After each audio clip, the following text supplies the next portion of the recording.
Episode 9 of the Sports Geek podcast. On today's episode, we'll talk to Christine Stoffel from SEAT about the SEAT conference in Kansas City this August. We'll look at the darker side of Twitter for athletes, and we'll welcome a big player to Twitter.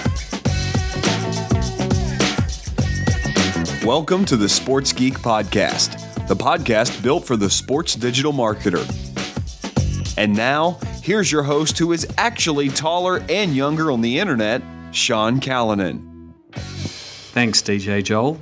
My name is Sean Callanan from Sports Geek.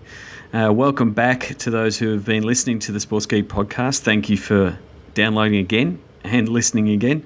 And if you're a first-time listener, thank you very much for downloading, whether you found us via iTunes or via sportsgeekhq.com or via some of our marketing efforts, or even better, a referral. My name is Sean Callanan. You can find me on Twitter at Sean Callanan and at SportsGeek. Apologies, this podcast is a little bit late. That little thing called work cropped up this week, and although I am getting more mobile on my recovery from Achilles surgery, crutches seem to make everything in your world go slower. So keep the feedback coming in on Twitter and LinkedIn, and if I do drop the ball and not get a podcast out, send me a tweet and say, come on, Sean, pull the finger out.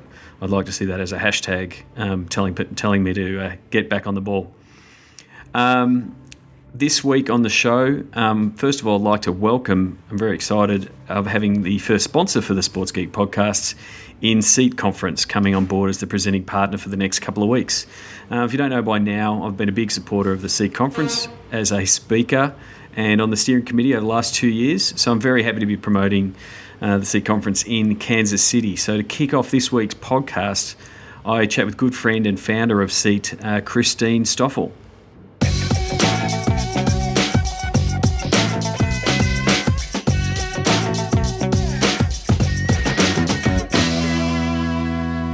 First of all, welcome Christine Stoffel. Christine is the founder of SEAT and definitely the driving force behind the SEAT conference. Looking forward to it in Kansas City this year.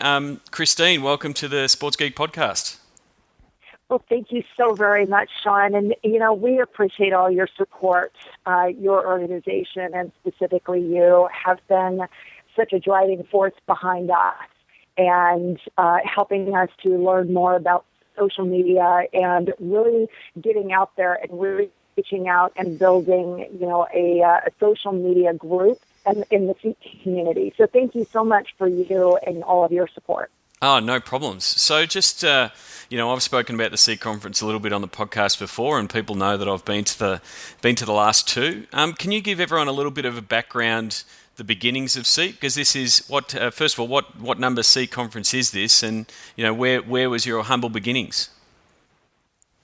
Absolutely. So this is the 7th year that SEAT has a conference, and what's really interesting about this is it started very simply 7 years ago when I was the vice president CIO for the Phoenix Coyotes hockey team. It had been my first introduction into the sports entertainment world. I came from basically a Fortune 20 company.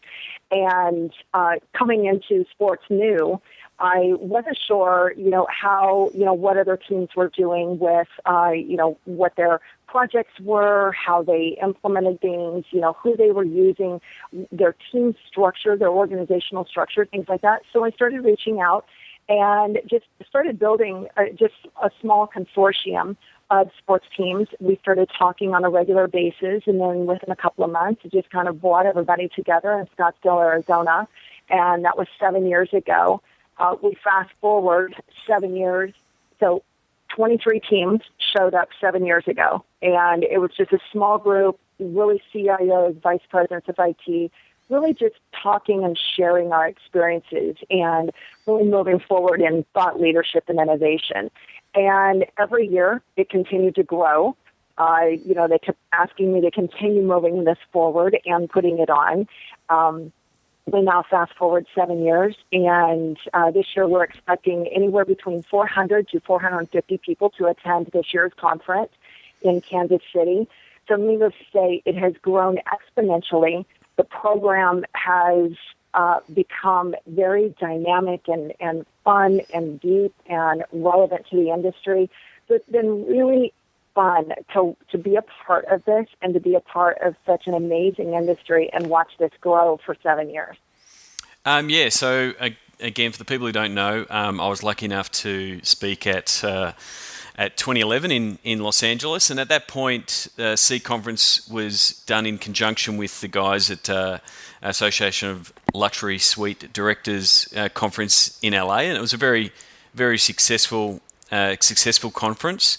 But you've really gone through a bit of a transformation at having that really strong CIO and IT core to really expand the depth of the conference and the tracks offered, especially last year in Boston and again in this year in including CRM and, from my space, the social and the digital and the mobile space.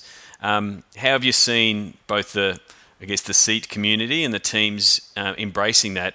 Going from that one standalone conference, which was a really big move for you guys last year, and then also to embrace these new tracks, and how's the response been to that from last year?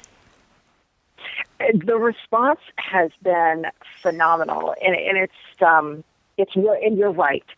So that's something that I kind of missed in my explanation is it has grown. Seat has grown from being just a IT CIO consortium to the last couple of years. We've moved it forward into more CRM, database marketing, social media, digital media.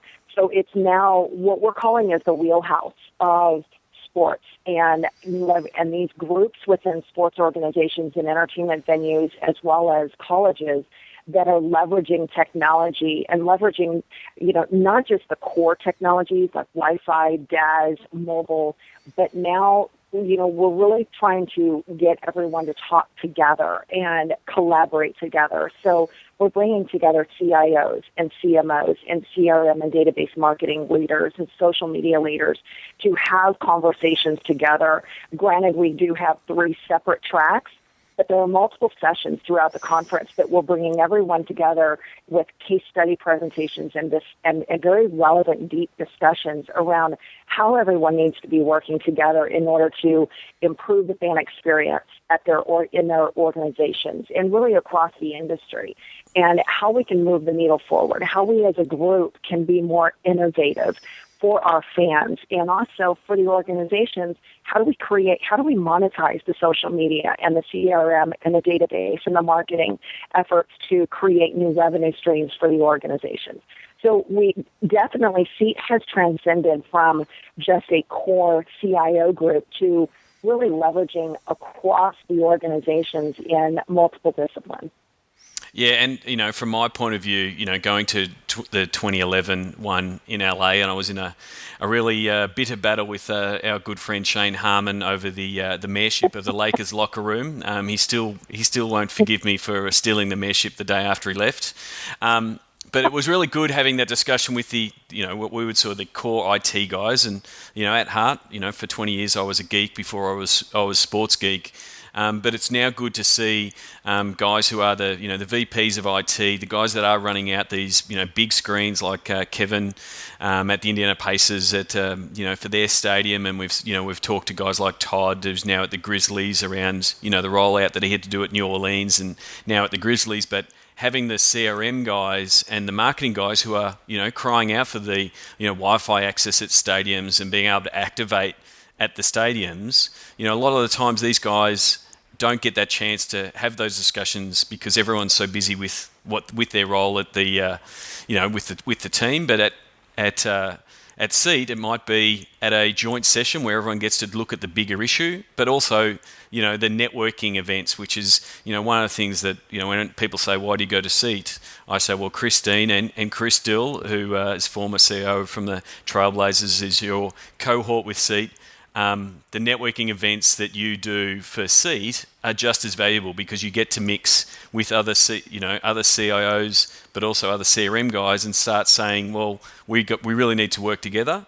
What are the networking events you've got planned in Kansas City for August?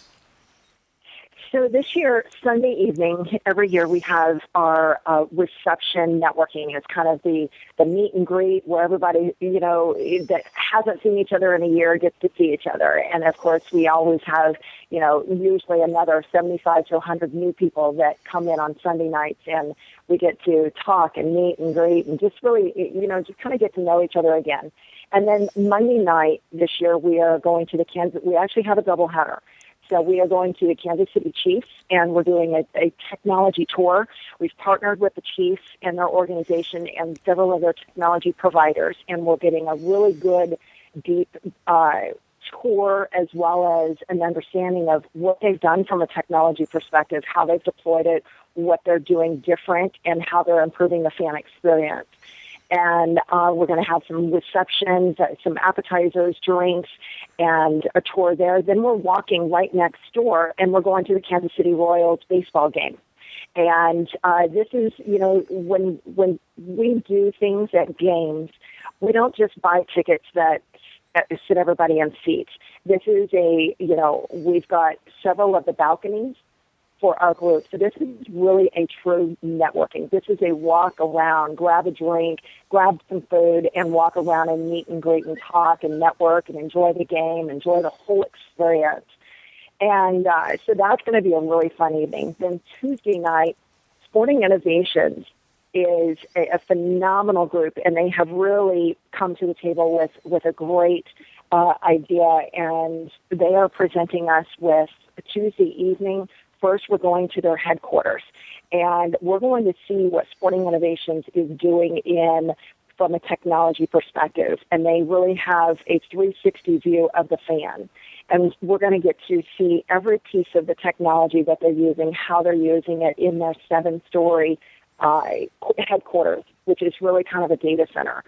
And then at the top, which has an overview of the entire downtown Kansas City, everybody gets to kind of have some drinks and gather up there for a little bit. And then we're going to go to a dinner event that Sporting KC is also, Sporting Innovation is also hosting.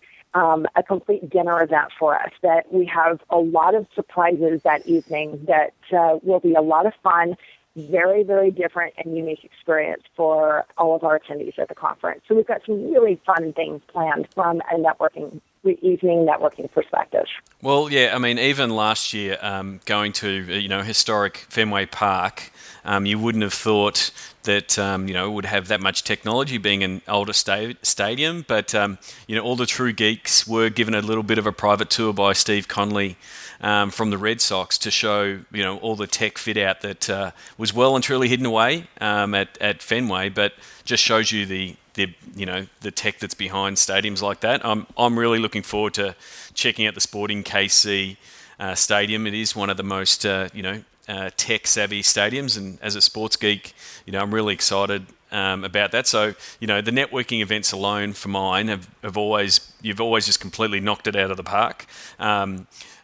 So it will be good, and having a guy like Rob Heinemann from Sporting KC, I was lucky enough to hear him speak at 2011 in Los Angeles. So it'll be interesting to see him talk about his organisation, but take you through how they went around designing that stadium and some of the things that they've done there. So first of all, so thanks a lot for coming on. Can you let us know? You can look at the agenda at the Sea Consortium website, but who are you looking forward to hearing from a speaking point of view, and some of the people you're looking forward to hearing from at the conference? Well, I tell you what, I'm going to provide you first round of being able to promote this. This is I've been working with the Denmark Olympic team, Olympic organization, Olympic committee, and they have agreed today, and I have not even posted it on the agenda yet. So I will be posting that this week on the agenda. But they have agreed that they are coming to SEAT, and they have done some amazing things in social media with the Denmark Olympic Committee, the Denmark sports organizations, and they are coming to SEAT, and they're going to give us a case study presentation on how they're leveraging and monetizing social media and how they've done some new brand awareness and what they're doing different in Denmark than anywhere else in the world. So this is brand new today, and it will be going up on the SEAT agenda very soon. So we're very excited to hear what they have to say. Terrific.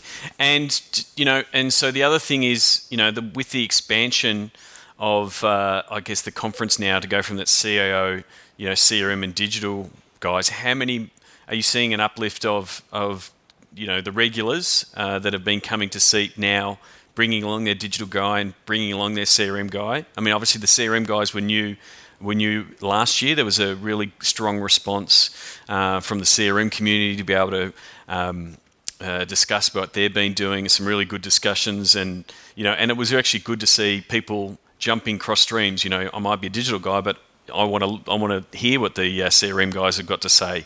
Are you seeing more teams bringing one or two more people along?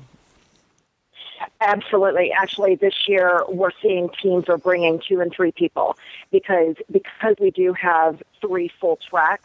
We have a CIO track, the social media track, and then a CRM database marketing track.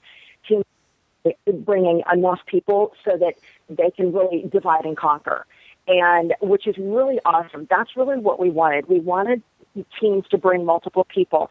So not only are they in these sessions and they're learning their own, industry and their own, and they're learning from their peers, but then when we have the super sessions that you are running several of our super sessions, and our super sessions have the entire SEAT audience, and that's where we really get a lot of collaboration and we get a lot of innovation and thought leadership, because it's really case studies, it's discussions that cross all boundaries of the sports industry as well as the sports technologies. And things like NASCAR and HP have done some phenomenal things with their social media and their fan engagement center. So they're doing a case study presentation.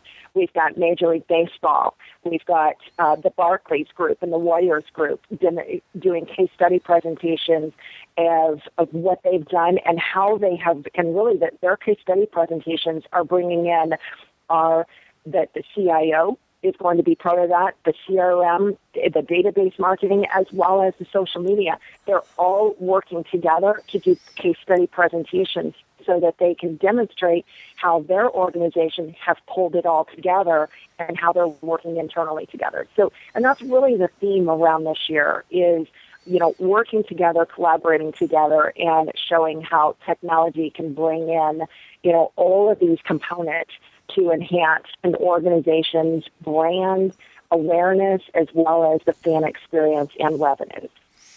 Yep. Really, really exciting program. And you have got, I'm just at the moment checking out your registration page. So you have got a discounted offer where people can get 3 people in for the price of 2 or 4 for the price of 3. So, if you're going to bring along 2 people, you may as well bring along that third one and be effectively allowed to have more people collaborate on those things. So if you've already got your CEO coming along and your CRM guys coming along, it makes sense for your digital guy to come along as well. What we all do in this space is look at what other people do, steal it, and then tweak it for our own team. So there'll be plenty of that on offer, because there's a real strong case study focus of how teams are doing it, whether it be at the pro level, with lots of attendance from the NBA. Major League Baseball, NFL, and NHL, but also there's a really strong presence, and I felt definitely that last year there was a really strong college stream there as well. A lot of the guys attending from NCAA level and seeing what they can do, both from an IT perspective, but then also activating around their stadiums. Yeah, in fact, the college group is one of our largest growth groups this year. We've really reached out to a lot of the Pac-12, the Pac-10, the NCAA, and really kind of driven some discussions there, bringing them to SEAT. So we've actually, from last year, we're actually, at this point, we have tripled our attendance from the college teams. which we are really excited about. And, we're looking to really kind of build something special for the college industry, just like we're building for the Major League Baseball, the professional sports, because college growth, the growth in college technology and how they're leveraging it and how they're using it is really on the cusp right now. And we think that SEAT has an opportunity to provide a lot of value to the college athletics groups and college technology groups that they are not getting anywhere else. So we're really excited about the large group that we have from the college industry coming this year, as well as, obviously our social media group is phenomenal. And we've already tripled the size of our CRM attendance that was last year. Last year we had smaller rooms. It was our first time to do a CRM, kind of a proof of concept program this year. And last year it was standing room only. This year we have tripled our attendance already for the registrations, and very, very excited about all three of these programs. It's the biggest conference that SEAT has put on to date, and probably I would say the most exciting content. I'm wanting to go to every single session, but obviously I can't be in three different places simultaneously. So I'm a little disappointed that I can't see everything, but I'm definitely going to, try and catch as much as I can. This year we're also going to be recording some of the sessions. We're going to get some pre-approvals, and we're going to do some recordings so that, the people that missed the conference can maybe see some of those sessions afterwards. So we're really excited about some of the things that we're doing, as well as launching a couple of new technology startup companies. This is something that SEAT has really taken on. We started doing this last year. We're helping to launch some of these new, innovative, small technology companies. And so we're bringing a couple of them to the table this year. And we're actually going to be using some of their technology throughout the conference and really showcasing it and creating some really unique experiences for our attendees. So the program, from the networking aspect, the events, to the content and the sessions and the case studies, to leveraging and using really cool, innovative technology, and of course our sponsors. We really have some of the best sponsors ever this year, and they've really stepped up and helped us build a really fantastic program along with our steering committee. And so it's just really exciting. I mean, as you can tell, I'm thrilled. I can't wait for it to come in 3 weeks. So yeah, we're almost there. Well, that's good. I mean, that was the only you just raised the last point. I'm very thankful to be on the steering committee, and I guess for mine, if people are wavering and thinking, should I be coming along, I suggest that they should be checking out the steering committee, the roster that's there, because they're the people that have put in the hard work to say, Christine, this is what we want to talk about, this is what we want to learn. They've really been the driving force around the content and the panels for the conference, and there's a real community feel, even to the point where we have those morning sessions where it's just the teams. There's no vendors, and there's some frank discussions about the issues facing teams and discussing those kind of things. So definitely check out the steering committee. I can vouch for a lot of them. They're all good mates of mine now after 2 years at SEAT. But it really is driven by those guys, isn't it? It is, and we are so thankful for, individuals like yourself, Sean, that participate on our steering committee. And, if you look at the steering committee, it is truly the who's who across the industry. These are thought leaders. These are innovation leaders. And they're everywhere from CRM, to marketing executives, from teams and leagues. I mean, we've got the Tampa Bay Buccaneers, the Hawks, International Speedway, NASCAR, Madison Square Garden, NBA, NHL, NFL, Comcast, Arizona State University. I mean, you name it. We have got a standout steering committee that has truly, over the last 11 months, built this program. We partner very, very closely, and we continue to have conversations with our steering committee members as well as all of the leagues, and heavily engaged everyone, because this, I look at SEAT it started out for my peers and myself 7 years ago. And I continue to keep going forward. It's really for my peers. It's for the industry. It's for everyone out there. And so that's why it's their conference. It's your conference. And, having their input to create, the programs and the sessions and the discussions, it's all them. I mean, they have fed us the information. They're helping us to create this. So really, it is a program for them and their peers. That's what makes it so relevant and so content rich. And that's why it's so exciting this year.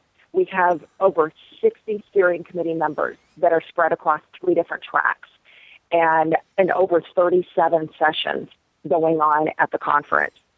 It's deep, it's rich, it's fun, exciting. But yeah, these steering committee members, we could not do what we're doing without them. Their input is phenomenal. Well, thank you very much. We could talk about SEAT for a lot longer, but we will in a couple of weeks' time in Kansas City. I'll most likely will have a few more of those steering committee members on the podcast in the next couple of weeks in the lead up to the conference, and I'm actually even contemplating running a live Sports Geek podcast with a few of the steering committee members while I'm in Kansas City, while we are sharing a few ideas around the round table. So thank you very much for joining me. I'm looking forward to making my way over there. I will be doing my best to get through the airport security with a moon boot and crutches. That'll be a fun experience, but you'll be able to follow that on Twitter. But I'll make every endeavour to be there, and I'm looking forward to it. So I will see you then, and I'll share all the links about the conference in the show notes, and I will see you in a couple of weeks' time. Sounds great. Thank you so much, Sean, and I look forward to seeing you in Kansas City in a couple of weeks. See you soon. Go to sportsgeekhq.com for more sports digital marketing resources. Thanks again for Christine for coming on the Sports Geek podcast.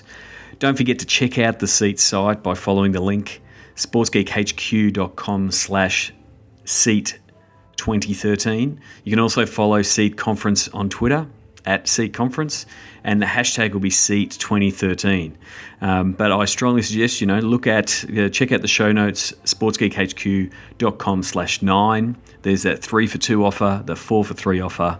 And definitely, if you want to know who's going to be there, the steering committee are the guys that put the conference together, and some really good quality individuals from the sports, digital, CEO, CRM space that will be in attendance. On this week's episode of Halftime, we discussed the darker side of Twitter from a post that I saw from Public Shaming. I'll put the link in the show notes, but here's our discussion on some of the stuff that athletes have to deal with on Twitter.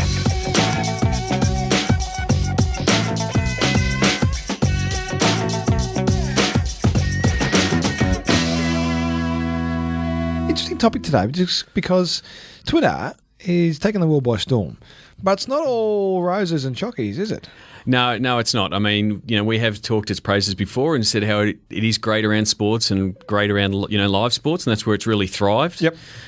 People have said, Twitter has saved live TV and TV in general. People are tuning into their TV shows because they're seeing people tweet. But, I think a lot of credit for Twitter's growth has to go back to sports because, sports is where people are using it the most. The amount of tweets that are TV related are sports related. The Super Bowl is, one of the big ones. The NBA Finals, smashed it.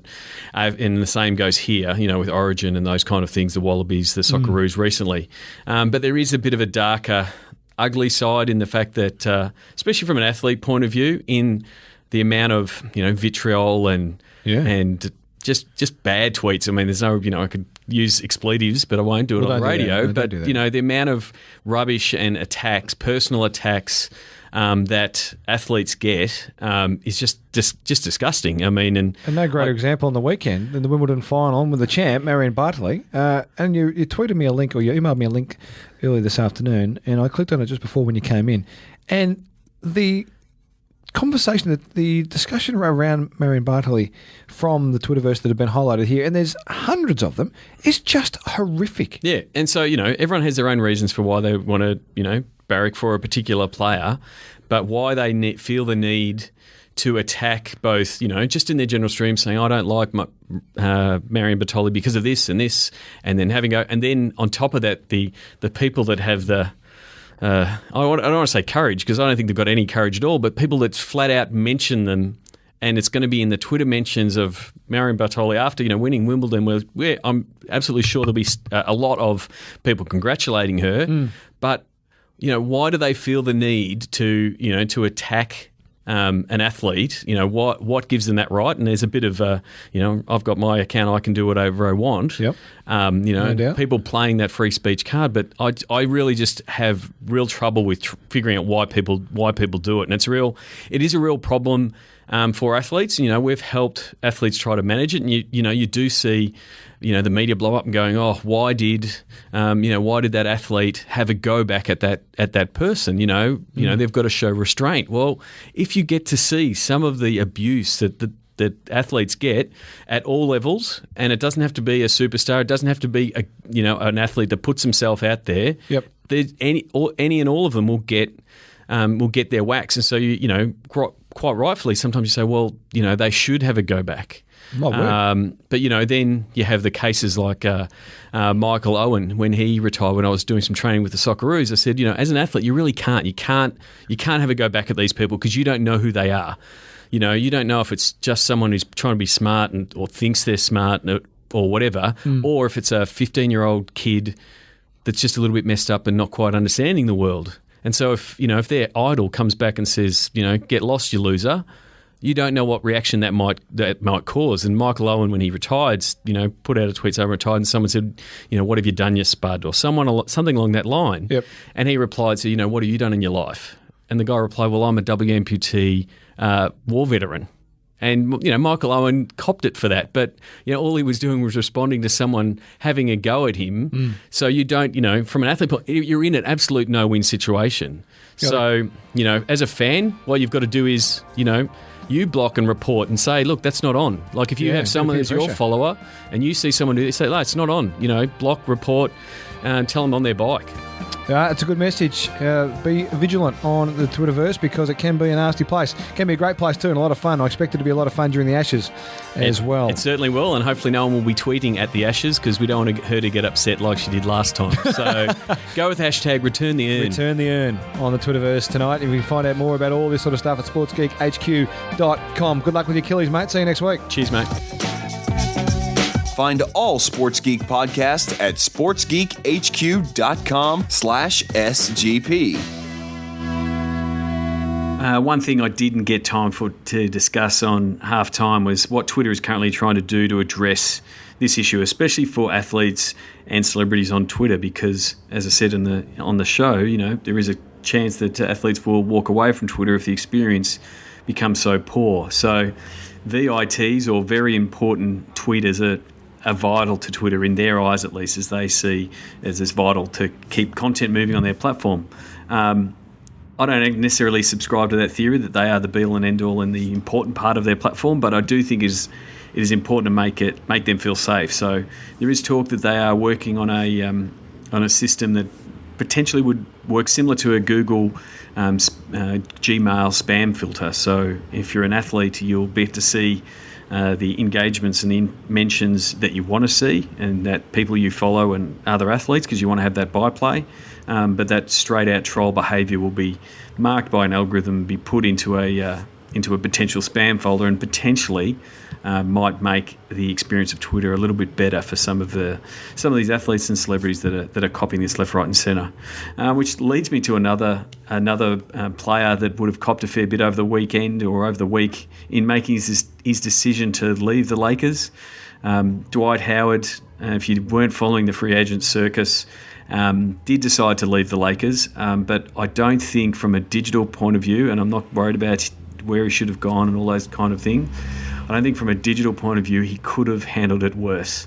Not only did he go and tell the Houston Rockets that he was going to join them but not release it, and then fly back to Los Angeles to do the right thing and tell the Lakers in person, but he pretty much let all this speculation and allowed all these people to have pot shots at him for 3 hours, saying he's changing his mind. Whereas had he taken the decision in the same way that LeBron did and just done it online, and said, I'm going to Houston, and done it in a manner with one single tweet. Unlike when he actually did do it, he took a fan's a piece of artwork, changed his avatar, and then used tweet longer. He couldn't even get his decision out in under 140 characters. So, if I was Dwight, he should have been a little bit more succinct and got the message out quicker, and then he would have at least owned the message a little bit. And then the other big news from Twitter's point of view is that Man United finally joined Twitter this week, and those who were watching online saw how quickly they amassed followers, and they did that because they posted it on their Facebook page to say they were on Twitter.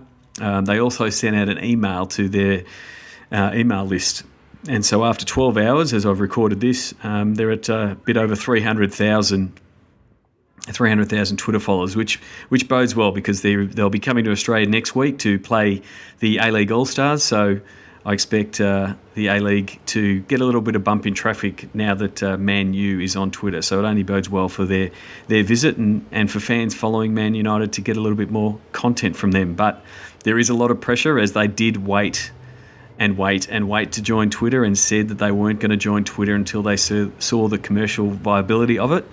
There are people saying that they waited and studied everybody. Now they know how to do it. My feeling is it's much better to learn from your own mistakes. You can't just simply learn by looking at what everyone else is doing. So, yes, the world of sports business is watching Man United's every single tweet. I'm going to reserve judgment until they at least get to 100 tweets. There have been a few early calls saying they're doing it terribly, but you really can't judge them in under 10 tweets. That's it for this week. You can find me on Twitter at Sean Callanan and at SportsGeek. Please send me a tweet with your thoughts on this podcast or any of the earlier ones. You can leave a voicemail question at sportsgeekhq/SGP. Thanks again to Seek Conference as presenting partner of the Sports Geek podcast. I look forward to catching up with those who will be attending in a couple of weeks' time in Kansas City. This week's Sounds of the Game comes from our very own Jamie Murphy, who attended the British and Irish Lions game against the Wallabies at Etihad Stadium. Wallabies did get the win there, but the Lions took out the series 2-1, and the Wallabies will have to wait for revenge until 2025. Until next week, I hope your team wins on the weekend. Cheers.